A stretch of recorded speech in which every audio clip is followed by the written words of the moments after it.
अब हम बात करते हैं दूसरे चैप्टर की आवाज़ से जो कि है एंजाइम्स।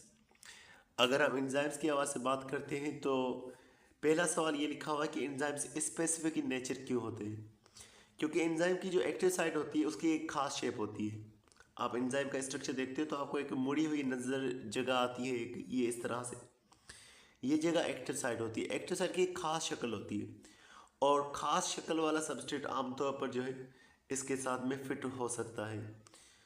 तो अगर सबस्ट्रेट की शक्ल मैच नहीं खा रही या एक्टिव साइट उसके अपोजिट में नहीं होगी तो सबस्ट्रेट जुड़ने वाला नहीं है। तो इसलिए मुख्तलिफ सब्सटेंसेस एंजाइम के साथ रिएक्शन नहीं कर पाते और इस वजह से एंजाइम जो है एक ख़ास तरह से काम कर रहा होता है, ख़ास मालिक्यूल्स को तोड़ने का काम करता है। जैसे प्रोटीन वाला एंजाइम है वो प्रोटीन को तोड़ेगा, उसका लिपिड से वास्ता नहीं है क्योंकि प्रोटीन और लिपिड का शेप अलग अलग होगा। तो इस तरह से ये एंजाइम्स खास तरह के नेचर के होते हैं। उसके बाद मज़ीद हमारे पास सवाल लिखा हुआ है कि एंजाइम की एक्टिविटी एंजाइम की कंसंट्रेशन की डायरेक्टली प्रोपोर्शनल किस तरह से होती है। मतलब कि एंजाइम्स की एक्टिविटी बढ़ेगी अगर एंजाइम की कंसंट्रेशन बढ़ेगी। लाजिम बात है, एंजाइम्स जब ज़्यादा होंगे तो एक्टिव साइट्स भी ज़्यादा होंगी। मतलब कि अगर हमारे पास ये सबस्ट्रेट है, ये सबस्ट्रेट है, ये सबस्ट्रेट, ये सबस्ट्रेट, बहुत सारे सबस्ट्रेट ऐसे मौजूद हैं और एंजाइम्स भी ऐसे बहुत सारे हमारे पास मौजूद हैं। क्योंकि बहुत सारे एक्टिव साइट्स हैं तो एंजाइम्स आकर के उनकी सबस्ट्रेट्स के साथ रिएक्शन कर सकते हैं। तो जितने ज़्यादा एंजाइम्स उतना जल्दी सबस्ट्रेट जो है वो फारिग होंगे। तो इस तरह से एंजाइम के ज़्यादा होने से एंजाइमिक रिएक्शन जो हैं वो जल्दी हो सकते हैं। तो जितना ज़्यादा एंजाइम्स उतना ज़्यादा रिएक्शन फास्ट होगा। फिर मज़ीद बात बयान की जा रही है कि टेम्परेचर एंजाइम के लिए किस तरह से नुकसान वाला हो सकता है। क्योंकि एंजाइम्स में असल में होते हैं अमाइनो एसिड्स। एंजाइम खुद प्रोटीन है तो प्रोटीन में अमाइनो एसिड ने बॉन्ड बनाया हुआ है एक दूसरे अमाइनो एसिड के साथ। अब ये जो बॉन्ड होते हैं ये टेम्परेचर से टूट सकते हैं। तो अगर टेम्परेचर इंक्रीज़ होगा तो हाई टेम्परेचर के नतीजे में इनकी बॉन्ड हमें टूटते हुए नज़र आएंगे।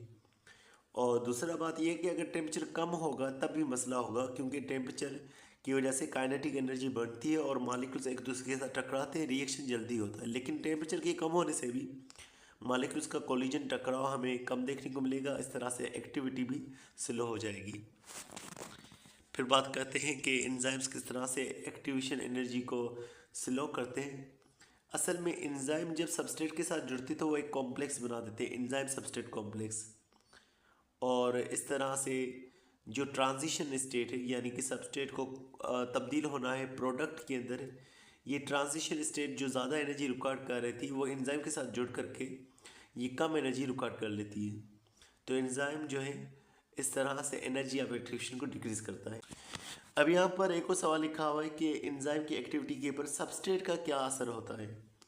अगर एंजाइम्स हमारे पास इस तरह से चार मौजूद हैं, एंजाइम्स हमारे पास अगर ये चार एंजाइम्स मौजूद है और सबस्ट्रेट एक मौजूद है, लाजिम बात है ये एक एंजाइम के साथ जुड़ जाएगा, एक और सबस्ट्रेट आ गया एंजाइम के साथ जुड़ गया, रिएक्शन तेज़ हो रहा है, एक और सबस्ट्रेट आ गया एंजाइम के साथ जुड़ गया, एक और सबस्ट्रेट आ गया एंजाइम के साथ जुड़ गया। तो सबस्ट्रेट जैसे बढ़ेंगे एंजाइम का काम बढ़ेगा।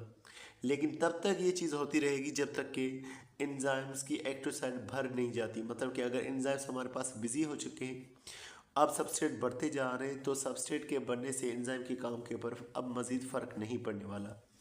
तो एंजाइम की एक्टिविटी शुरू में इंक्रीज़ होती है सबस्ट्रेट के बढ़ने से।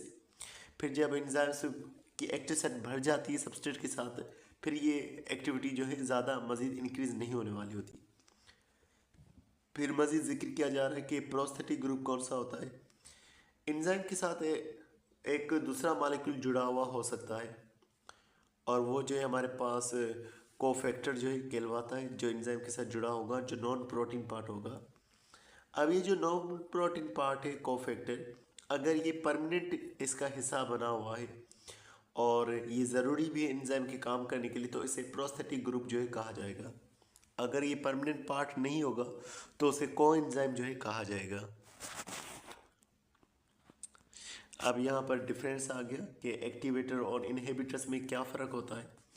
तो एक्टिवेटर्स वो होते हैं जो एंजाइम के काम को तेज़ करेंगे, इनहिबिटर्स उसके अपोजिट होंगे जो कि एंजाइम के काम को डिक्रीज या स्टॉप करेंगे। एक्टिवेटर्स के अंदर मेटल आयंस हो सकते हैं जैसे कि हमारे पास जिंक हो गया, मैग्नीशियम हो गया। तो ये जो है एक्टिवेटर्स होंगे।